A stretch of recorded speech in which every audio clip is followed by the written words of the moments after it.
वाकया 1978 का है, जब हिंदी फिल्म इंडस्ट्री में एक नया सितारा उभरने की कोशिश कर रहा था, मिथुन चक्रवर्ती। वे एक साधारण परिवार से आए थे और संघर्ष करते करते बॉलीवुड में अपनी जगह बनाने के लिए मेहनत कर रहे थे।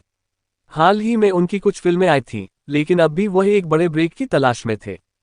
इसी दौरान उन्हें राजश्री प्रोडक्शन की फिल्म तराना में बतौर हीरो साइन किया गया। यह उस समय एक बड़ी बात थी, क्योंकि राजश्री प्रोडक्शन एक प्रतिष्ठित बैनर था, जिसने दोस्ती, गीत, अनखियों के झरोखों से जैसी सुपरहिट फिल्में दी थीं।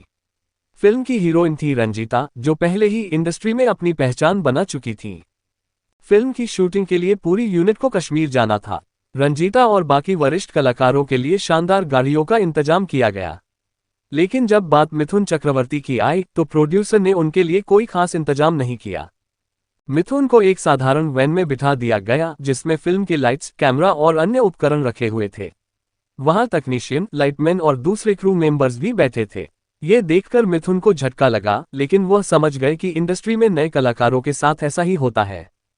हालांकि अंदर ही अंदर उन्हें बुरा लग रहा था।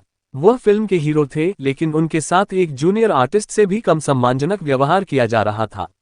फिर भी उन्होंने कुछ नहीं कहा और उसी वैन में बैठकर कश्मीर के सफर पर निकल पड़े। यात्रा के दौरान जब वैन कश्मीर की पहाड़ियों में पहुंचने ही वाली थी, तभी अचानक एक चमचमाती मर्सिडीज उनके सामने आकर रुक गई। वैन के ड्राइवर को अचानक ब्रेक लगाना पड़ा। ड्राइवर गुस्से में था और सोच रहा था कि सामने वाली गाड़ी के ड्राइवर को कुछ सुना दे, लेकिन तभी मर्सिडीज से एक ड्राइवर निकला और वैन की तरफ बढ़ा। वह सीधे मिथुन चक्रवर्ती के पास आया और बोला, साहब आपको बुला रहे हैं। मिथुन चौंक गए। उन्होंने पूछा, कौन साहब? ड्राइवर ने जवाब दिया, अमिताभ बच्चन जी। इतना सुनते ही वैन में बैठे सभी लोग एक दूसरे को देखने लगे। सब हैरान थे कि आखिर अमिताभ बच्चन जैसे बड़े स्टार एक नए लड़के को क्यों बुला रहे हैं। मिथुन खुद भी आश्चर्य में थे, लेकिन वे बिना देरी किए मर्सिडीज के पास गए। अमिताभ बच्चन कार के अंदर बैठे थे। उन्होंने मुस्कुराते हुए मिथुन से पूछा, कहाँ जा रहे हो? मिथुन ने विनम्रता से जवाब दिया, सर, कश्मीर, सोनमार्ग, अपनी फिल्म तराना की शूटिंग के लिए। ये सुनकर अमिताभ बच्चन ने कहा, अच्छा, मैं भी वहीं जा रहा हूँ। आओ, मेरी गाड़ी में बैठ जाओ, साथ साथ चलेंगे, बातें करते हुए सफर कट जाएगा। मिथुन के पास मना करने की कोई वजह नहीं थी। वह अमिताभ बच्चन की कार में बैठ गए और गाड़ी आगे बढ़ गई। पीछे वह वैन खड़ी रह गई, जिसमें मिथुन को सफर करना था। रास्ते भर अमिताभ बच्चन और मिथुन चक्रवर्ती के बीच दिलचस्प बातचीत हुई। अमिताभ ने उन्हें फिल्मों के अनुभव, करियर के उतार चढ़ाव और इंडस्ट्री के बारे में कई बातें बताईं। लेकिन उन्होंने एक बात पर ध्यान नहीं दिया। उन्होंने यह नहीं पूछा कि मिथुन एक वैन में क्यों सफर कर रहे थे, जबकि वह फिल्म के हीरो थे। जब कार शूटिंग लोकेशन पर पहुंची, तो वहां मौजूद प्रोड्यूसर, मैनेजर और अन्य लोग हक्के बक्के रह गए।